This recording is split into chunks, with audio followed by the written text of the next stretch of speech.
انسانی که در دنیا دورویگی داشته باشد روز قیامت این شخصیت دو زبان دارد از آتش دوزخ.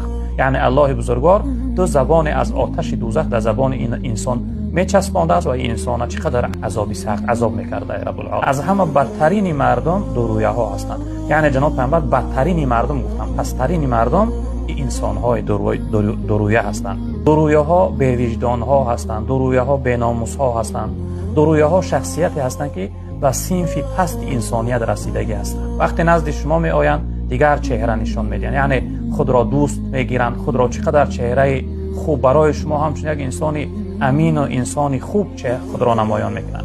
اما وقتی نزد دیگرها می روند شما را تحقیر میکنند، در حق شما غیبت میکنند، سخنهای قبیح بد میگویند. اینها بدترین مردم هستند.